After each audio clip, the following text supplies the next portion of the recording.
இப்போ ஆட்சி ஸ்டாலின் தான் எங்களுக்கு ஒரு அறிக்கை கொடுத்துருந்தாரு. கவர்னரா கவர்னர் வந்து ஆட்சியை அமைக்கணும், டிலே பண்ணக்கூடாதுன்னு அறிக்கை கொடுத்தாரு. அதை முஸ்லீம் லீக்குள்ள நாங்கள் வரவேற்று இந்த அறிக்கையை பின்பற்றி ஆளுநரும் அதை பின்பற்றி செய்யணும்னு நாங்கள் அறிக்கை கொடுத்தோம்.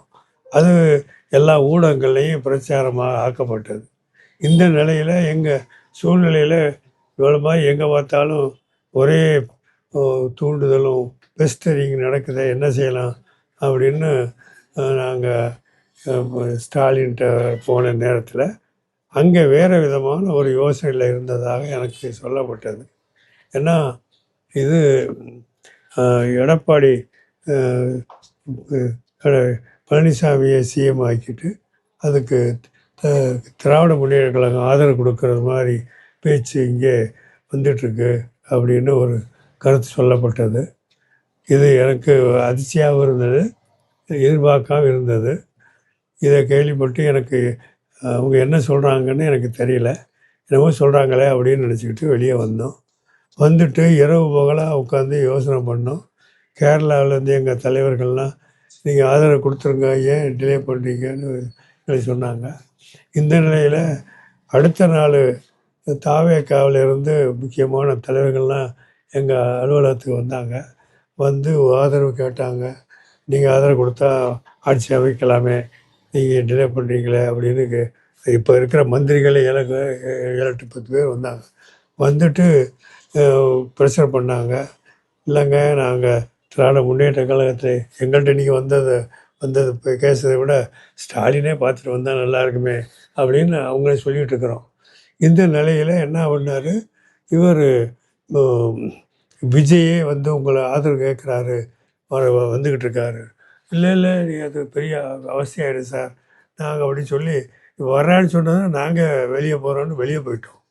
இல்லைங்க, நாங்கள் இருந்தால் சிக்கலாகிடும், இப்போ தெருவு வந்து பெரிய கஷ்டமாயிடும் அப்படின்னு சொல்லி நாங்கள் நேராக அறிவாலயத்துக்கு போனோம். திரும்ப அங்கே போய் தான் திரும்ப இது மாதிரி சூழ்நிலை வந்திருக்கு, என்ன செய்யலான்னு கேட்கும்போது தான் அப்போ அவங்க சொன்னாங்க.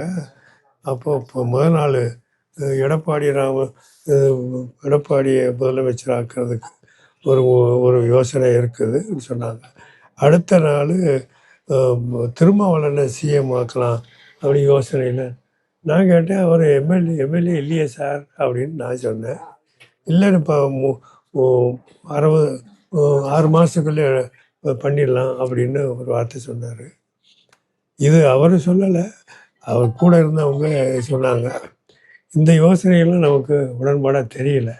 நேற்று சொன்னதும் உடன்பாடாக இல்லை, இன்றைக்கி சொல்கிறதும் நமக்கு உடன்பாடாக தெரியல. காரணம் என்னன்னு சொன்னால், மக்கள் ஓட்டு போட்டது ஒரு நிலைமை.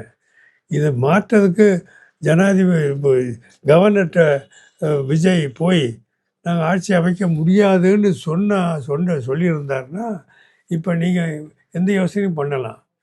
இது இப்போ திமுக ஏடிஎம்கே எல்லாம் சேரலாம், அல்லது இவரை திருமாவளவனை ஆட்சியில் அமைக்கலாம். இந்த மாதிரியான யோசனை பிறகு பண்ணியிருந்தால் அது நியாயமாக இருக்கும். ஆனால் அவரை அழைக்காமே இப்படி பண்ணுறதுங்கிறது அது ஜனநாயக நம்ம சட்டவிரோதமாகவும் சுப்ரீம் கோர்ட்டுடைய தீர்ப்புகள் அடிப்படையில் நல்லது இல்லை அப்படிங்கிற முறையில் தான் நாங்கள் என்ன பண்ணோம், திரும்ப முஸ்லீம் லீக்குடைய உயர்மட்ட குழுவை அடுத்த நாள் 11 மணிக்கு கூப்பிட்டு தான் நாங்கள் முடிவு பண்ணி ஆதரவு கொடுக்குறேன்னு நாங்கள் சொன்னோம். இது சமுதாயத்தில் உள்ள எல்லா மக்களும் ஏகோபித்த முடிவாக ஒத்துக்கொண்டாங்க, எங்களுக்கு வாழ்த்து சொன்னாங்க.